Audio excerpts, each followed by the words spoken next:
Hi there, it's Doris, your Traveling Golf Diva, and welcome to the Traveling Golf Diva podcast. From the tee box to the boardroom, I turn pressure into performance. Today we are excited to have Debbie O'Connell from Links Golf Cafe.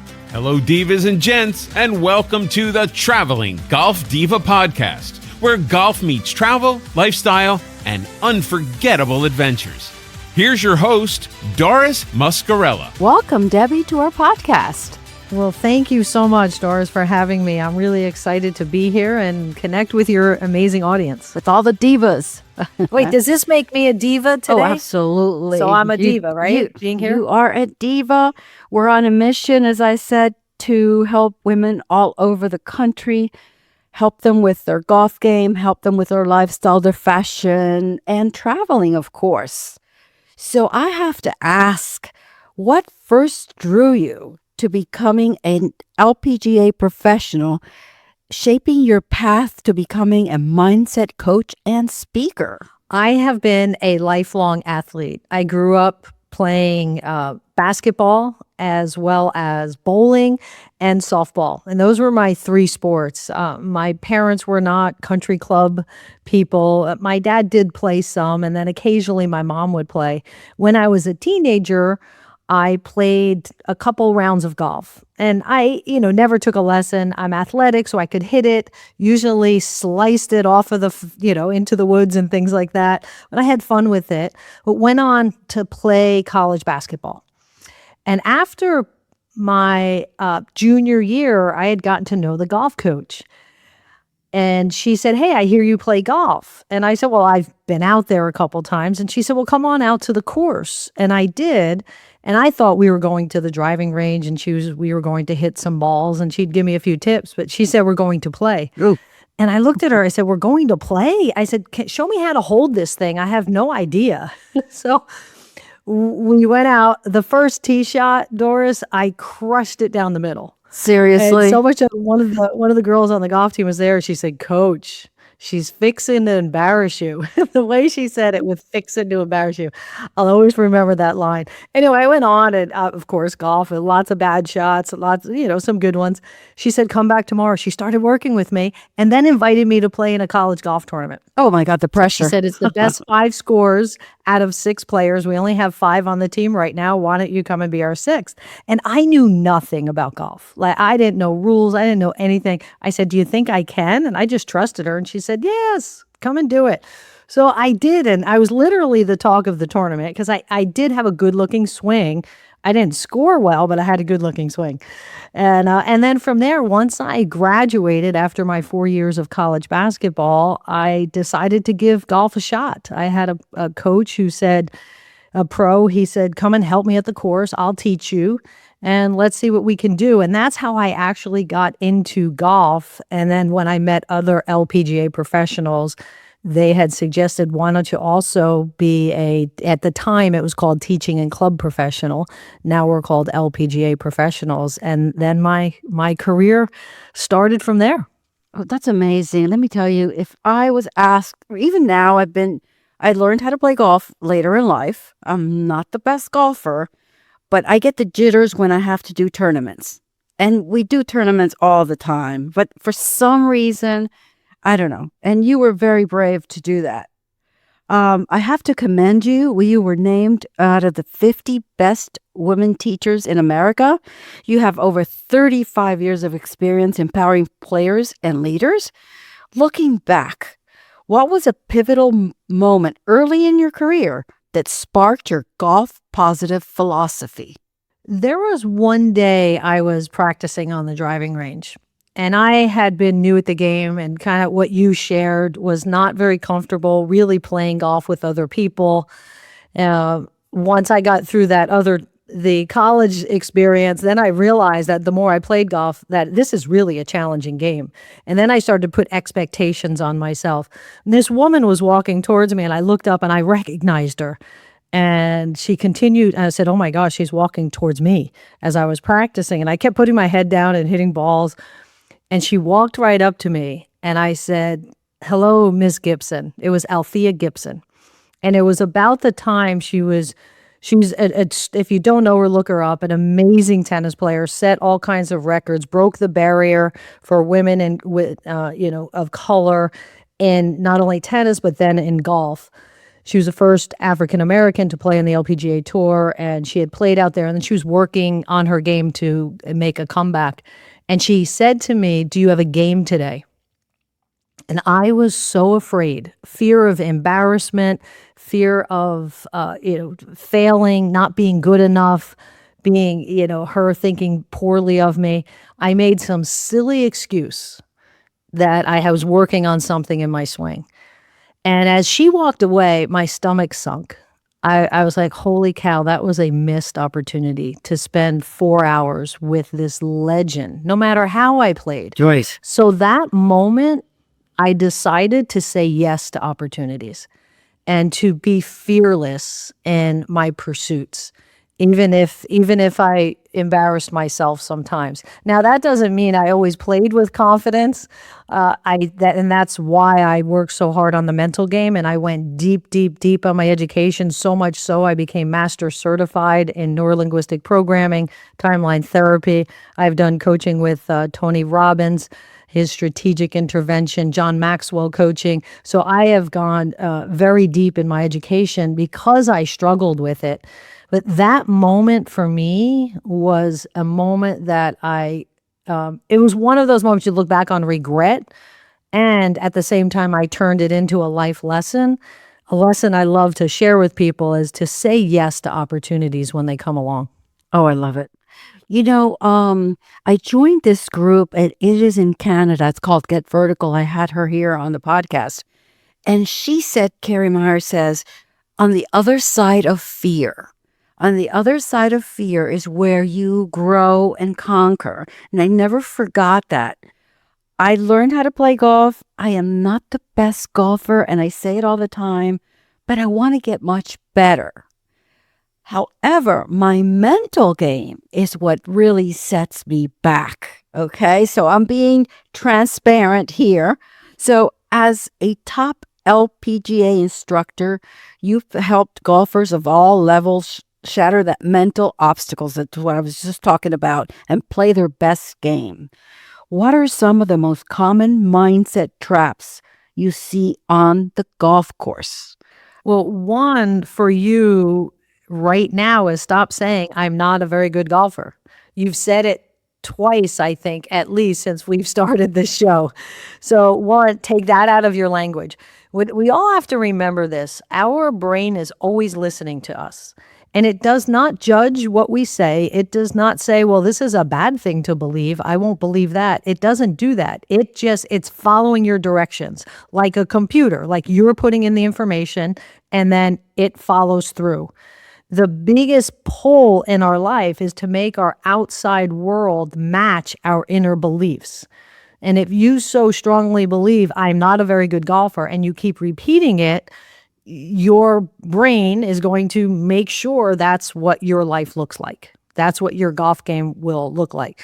So we need to change language. Everybody, watch your language. Watch your language. And I don't mean the 4-letter words that we sometimes want to say on the golf course. I mean, how are you programming your mind? What are you saying to yourself? Are you saying, I can't hit my 3-wood. I am the worst person in this group. Oh my gosh, I'm going to embarrass myself. Are you saying things like that? Or are you saying, hey, I am a work in progress. I am improving my game. I'm getting better. I haven't gotten to be the golfer I will be one day, right? More positive, forward thinking. Now your brain's like, oh, okay, we're going to get better at this game. Right? Much different thinking. If you're 3 or 4 putting, ask yourself, instead of, why is my putting so bad? No, how can I make 2 putts or less? So your language is huge. I ask so many people, how are you, are you a positive person on the course? And they'll say, oh my gosh, yes, I'm always cheering for people. I'm always, encouraging people out there. And I say, well, how about with yourself? Oh, no, I'm so mean to myself. I am terrible. I'm constantly putting myself down and getting frustrated. So a couple of things about that. One, if you are putting negative thoughts in and you are getting frustrated and mad at yourself, you literally physically are in the way of your best performance. You have too much adrenaline and cortisol, the stress hormone. Your muscles tighten up, and even thinking, you're not as creative. You're not as clear and focused. Your decision making isn't as good. This is all research. This is all research based. And then oftentimes when you're in that state, your shoulders drop, your head looks down, and now even physically, your physiology is telling yourself you're not very confident. So I encourage people to do a couple of things. One, change your language. Change your language to more positive and encouraging, and you have to be aware first. Listen to yourself, really listen. Oh, and then realize, oh my gosh, no, that's putting me down or that's keeping me stuck. Change the language and then start to ask positive leading questions. How can I score lower? What can I do? How can I hit the ball farther? What do I need to do to make more putts? And now your brain is on your team in terms of getting better. And then physiology. Get those shoulders back, get your chin up, put a smile on your face when you're out there. And here's a thing that I encourage everyone to use. If you do get frustrated or if you find you're in a negative spin, get the shoulders back, chin up, smile, look around, and go to gratitude. When you are thankful, you cannot be stressed. That pit that was in your stomach will go away. You won't be frustrated, angry, or tight. Just look around and say, I am so thankful I'm out here. This is such a beautiful place to be. Right? I'm with my friends. I'm connecting with people. This is so much fun. I feel grateful. And if you can't even get to that, go, I'm grateful I can see, I can talk, I can walk, if you can do all of those things. Absolutely. Right? So go to gratitude. Like it. Your mental state is very important. We went to, I think it was South Carolina, to play in a tournament. And I played with two gentlemen. Of course, for some reason, we always end up with three men, and I was the only female. And we were introduced, and as one of the guys walked away, he says, can you believe I'm playing with the women? We're never going to make this. And I turned around and I said to my significant other, really? Is that what he thinks about women? Oh, let me tell you, the adrenaline got into me and I was hitting the best drives I have ever hit because I was so pissed. Because just because you're a female doesn't mean you can't play as well as everybody else. So we won the tournament. We won first place. I live with a scratch golfer. And when he said, oh my God, we won, I said, can you believe it? And you played with a woman. But it was the mental state that I had to really play well to show that women can also play well. That's the feminist in me. I'm sorry, but it's mental. No reason to apologize. So what happened in that moment is you got into what we call a flow state. And it's when there's a challenge that's greater than your perceived skill level and a desire that is so strong, it puts you into a peak mental state. And that's where things flow. Tiger Woods explains this state by sharing that there were great shots Tiger hit. The biggest moment, the challenging shot, and he pulled it off. And so often, he didn't even remember doing the shot. He said, I remember pulling the club out of my bag, and then I remember holding my finish watching it. I don't consciously recall what happened between there. He got in such a deep flow state. What happens is your unconscious mind takes over because you got in that magical moment of all the proper hormones that got released, these neurochemicals. You had the perfect cocktail and that perfect level of challenge and perceived skill level and that desire that puts you in that state. And that's what you got into, was that flow state. And that's a magical moment for people to get into. And there are triggers that help people get into it. Now, do you teach those triggers? Do you teach us? I have to say, she wrote an amazing book called Golf Positive, Live Positive. I highly recommend. It is a best-selling book. I just ordered it in Amazon. Is it in that book? Do you talk about this? I don't talk about flow state in that particular book. I do talk about your mental state and peak performance on the mental level. It's a book about golf fundamentals. And then what I also do is tell a life lesson along with the golf lesson. And as an example, I teach the pitch shot. And with the pitch shot, it's typically you have to hit the ball in the air, and sometimes you're going over obstacles. So then the live positive part, because the book is Golf Positive, Live Positive, is how well do you get over obstacles in life? So I take the lesson from golf and I turn it into a life lesson about overcoming obstacles. Oh, how beautiful. And I do that with like short putts. I talk about short-term goals. Right. So there's both in there, but there's absolutely the mental game part. I have an ebook that's called 7 Keys to Lowering Your Handicap with Flow State Golf. So it's the flow state golf part that's where I teach the triggers to help people get into flow state. And that's my ebook. So I guess we could put a link to that. Yes, book probably, right? In the show notes. In the show notes or your website, if you could give us your website so we can look at it and check it out. Yeah, my website is Debbie, Debbie hyphen, so the little dash, O'Connell, OCONNELL.com. So Debbie-O'Connell.com is my website. Awesome. Awesome.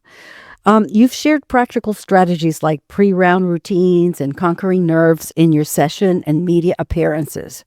Walk us through one of your favorite go-to mindset tools that a traveling golfer or one like me that's going to go compete can use to elevate their game on the road. Well, when we're on the road, oftentimes there's not as much time to practice, right? And we have I'm sure many busy people. Taking the time, and I like evening before going to sleep and play golf in your mind. Your brain does not know the difference between actually going out and playing and visualizing yourself playing perfectly, like great golf, or if you want to see yourself overcoming a bunker situation that maybe in the past you've struggled with, see the ball go in the bunker, feel like you've got this and you're confident, just imagine it and walk through it, get in the bunker and hit the shot out, see it successful. Now that is going to increase your confidence because your brain really doesn't know the difference, especially if you do these things. Visualize looking through your own eyes, feel what you would feel, see what you see looking through your own eyes, hear what you would hear.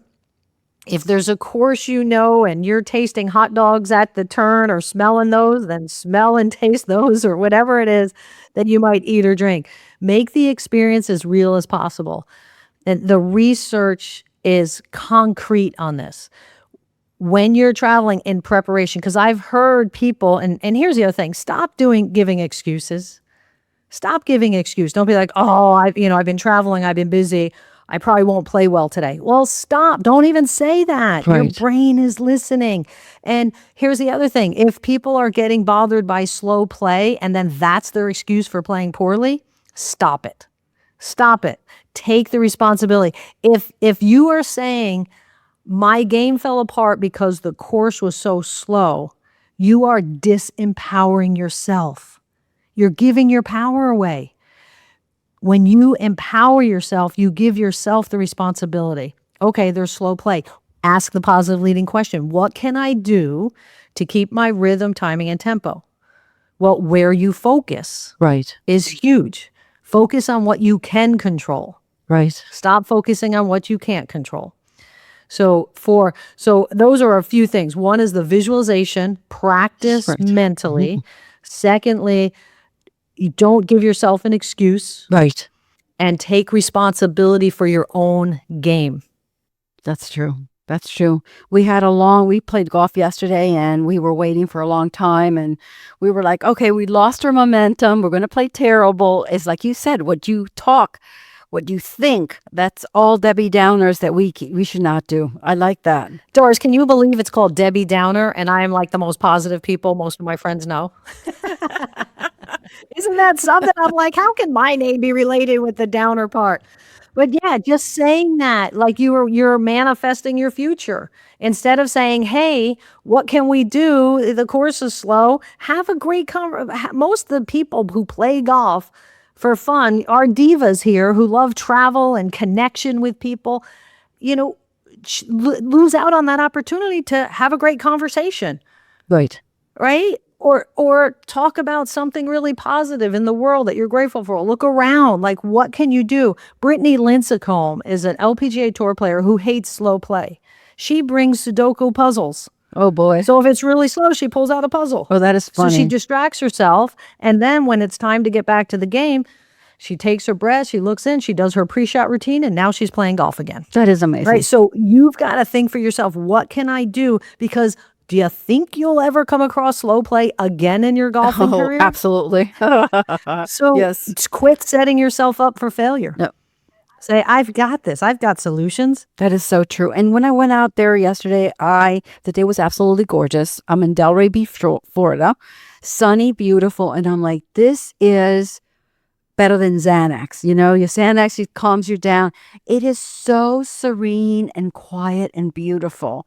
So I started playing very well, and then we got into slow play, and then everything went downhill. But I'm not going to do any more of that. I'm going to be positive. Golf has taken you across the country and beyond the clinics, events, and speaking. What's one memorable golf destination or trip that not only challenged your game, but also reinforced your message of living positive? The Solheim Cup trips that I run have to be what I share about experiences. Back in 2011, I was with another company and we did a trip to Ireland. And it was the first trip we had actually run. I had been to the Solheim Cup for the first time in 2005 and then went again in 2009 and started running trips in 2011. And they are the most fun. And when I run the trips, it is about that. The engagement with everybody, how golf creates new friendships, how the whole travel experience can be amazing. And then, so we have what's called a Golf Positive Cup where we have Team America and Team USA, and we do a fun match play event. And then we go and watch the Solheim Cup. And we are together. If people want to be on the first tee together, I become the lead cheerleader over the years for Team USA. We have songs we sing. We practice them on the bus. It's those trips are so fun and all about positivity, all about connection, all cheering for your country. And what I do in those trips, I did play back in Ireland. I played. And that was fun. I had other professionals with whom I was business partners, and we had our own competition. So that's always fun and challenging. But since then, my focus is about the people who travel with me, and I ride the course and check in on everybody. I take some pictures and how's it going, because I want their experience to be absolutely amazing. The one that stands out was actually in Iowa. I mean, I've been to Ireland, Scotland, Germany, Spain. Wow. It's the Netherlands is coming up this year, so we're going all over the world. The one that stands out is Iowa. And the reason that stands out, it was 2017 and my 50th birthday. So we had our opening dinner. We had a dinner dance and we had a DJ. And my mom was there, my sister, my niece surprised me. She showed up.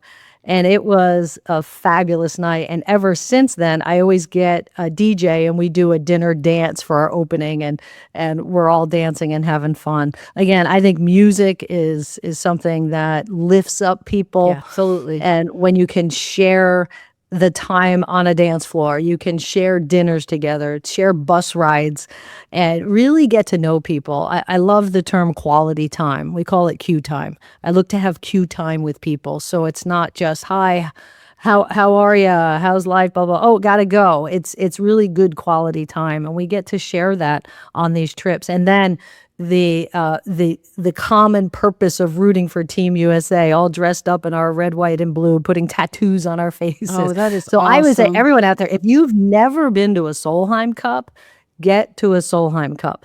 This year's in the Netherlands. In 2 years, it's in Louisville, Kentucky.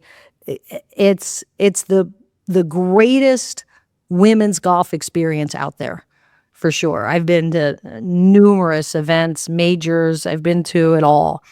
And there's nothing like the Solheim Cup. That's awesome. You are a traveling diva, by the way. So you'll get the medal. Question for you. In your best-selling book, Golf Positive, Live Positive, you blend personal stories, golf lesson, and life advice. What inspired you to write it? And what's one key takeaway you want to give all the divas? I was truly inspired to write it because I love to speak. And I saw speakers out there, and I'm like, boy, they all seem to have a book. And so that literally, then once I got going, I was like, oh my gosh, this is so fun to share the information. So the open, authentic first reason was to help me get more speaking engagements, because I love to share my message. I love to be in front of people. I spoke at a Chamber of Commerce meeting one day, and I got in my car afterwards, and it just went so well. I connected with the audience. I could tell the message that I delivered would be lasting. It wasn't just Right. I delivered a good speech, because it's not about that for me. It's about the impact I can make. And I walked out there knowing I made an impact, and I got in the car. I kind of slammed my hands on the steering wheel and went, I love this. Yes. And and I recently read Simon Sinek's book, Start With Oh, Why. I love that book. And I realized my why on a deeper level through reading that book, because I do many different things, right? I wrote that book. I teach golf performance skills. I teach the mental game. I run corporate golf outings. I've started a new business teaching people how to use golf for business. I'm writing a book called C-Suite Success. I think that's the working title, and sharing stories of successful women in corporate America. So it's wisdom from women at the top. And then I share my teachings and the training that I've done. I pour into this book. And so I have all these things going on, and I used to feel scattered until I read this book, and I said, well, there's only one why for me. I am inspired to empower people to live their best, most successful, fulfilling, positive life. I just do that in different avenues, whether it's working on the mental game or working, golf can be life-changing itself with the, right mindset and teacher to help you grow. It's all about the growth. Business, like, who do I need to be on the other side of that fear, like you Right. shared that Carrie mentioned, right? Who you have to become something more, which helps you to be more positive. So in the book, I share a story of I was playing golf with Nancy Lopez, and I was struggling. So this is what I was topping my 3-wood consistently, and I was a professional. And every time I thought, come on, get the ball in the air, hit down on it, I'd top it. And then I realized, I'm like, what am I doing? It's about target. So we had this one particular hole, very rare. Nancy was actually in a bit of trouble. She hit in a fairway bunker, and it was a par 5, wind coming at us. So much wind. I had a 3-wood into the green for the 3rd shot. And I was like, oh my God, and I was nervous, and now Nancy's counting on me. So I just kept saying, target. I knew if I thought about the target and finished my swing, something good would happen at impact. Instead of having fear of getting the ball, I focused on the outcome. So there's a lesson in itself. Focus on your outcome, the target, the finish, not the swing, not mechanics, nothing like that. So I literally was saying target till I got over the ball, and I looked at the target, I said target, and then I was quiet and I swung, and I hit one of the best 3-woods that There I've you ever go. hit. Again, that challenge, the skill Right. challenge that I talked about, the flow state, it was important to me. I got in the right state of mind, and I kept saying target, so I didn't say anything negative. Right. So, There you go. one of those. So it's about that. It's about taking charge, but there's so many great lessons, and I love stories, so I share lots of different stories in the book to make the lessons more understandable, more clear, that we can, everybody can implement them. But it was a 2-year-long project, and what I realized in that project, I had to grow, because I realized I had a limiting belief that I wasn't smart. And every time I'd go to work on the book, I would self-sabotage. All of a sudden, I was hungry. All of a sudden, I realized 5 other things I needed to do. I kept distracting, and I finally went to a life coach, and I said, something's going. I was cleaning the junk drawer when I had on my calendar, write my book. I'm like, something's going on here. And we dug deep, and we realized I had this limiting belief that I'm not smart. And we know the brain's job is to protect us. And if our brain is protecting me, it's going to say, don't write this book. If you put it out there, everyone will know that you're not smart. So I'm not going to let you write this book because it's protecting you from whether it's a physical danger or an emotional danger. My brain was not letting me, and that's where self-sabotaging comes in, right? So I had to get over that. I had to become someone more confident and believe. And now I have a belief I have all of the intelligence I need to be successful. And you are And successful. I'm not saying I'm a genius. I'm not saying I'm brilliant. I'm saying I have all of the intelligence I need to be successful. And I can believe that. And then I was able to write and finish the book. That's awesome. That's awesome. So, what's one mindset shift or habit you've loved every listener, every diva to adopt this week to play happier golf and live more positive? Start your day with gratitude. So it's kind of like a golf setup. You know, the better you set up, the better chance you have to hit a great shot, right? The fundamentals.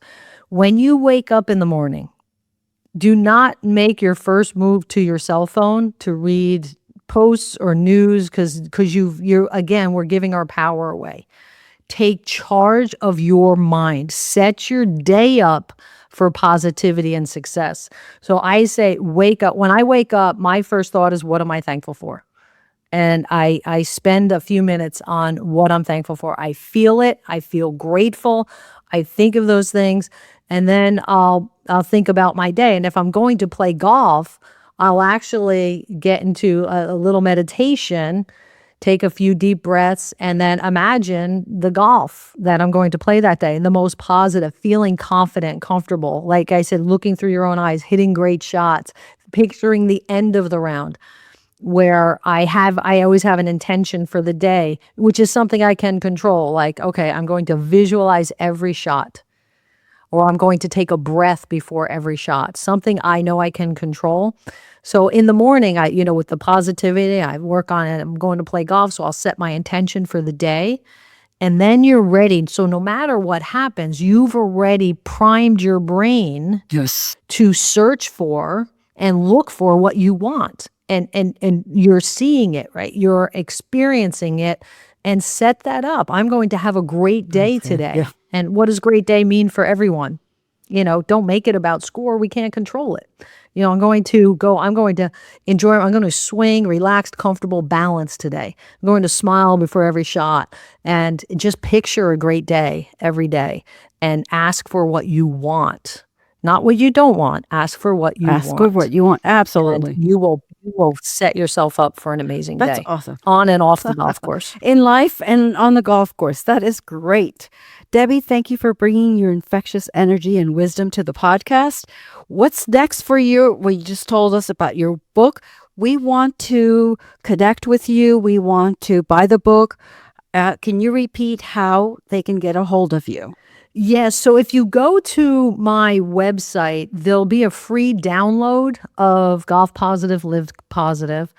And then you will be on my email list if you want to be. I do a newsletter once a month with different articles and tips that I share once a month. And then if I have anything coming up, you will know about it through my email list. Also, I'm on Facebook. I have a Golf Positive page, but I also have a personal page, Debbie O'Connell. Okay. You can search for me there. It's actually a /positive on Facebook. Debbie O'Connell /positive is my Facebook and Instagram. And I have YouTube tips. So look up Debbie O'Connell Golf Positive on YouTube, and you can follow me there.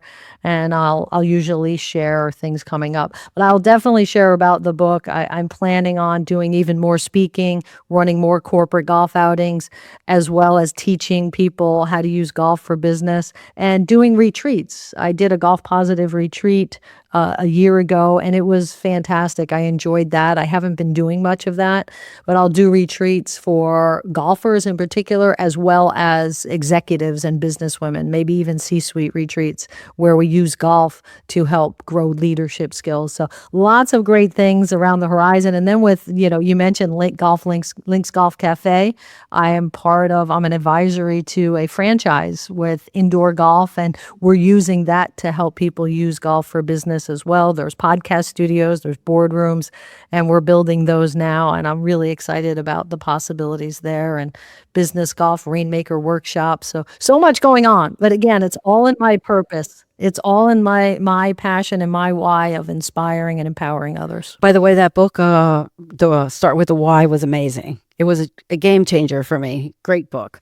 Well, thank you to Debbie for being us. We're so positive now. We're going to go out and play a great game.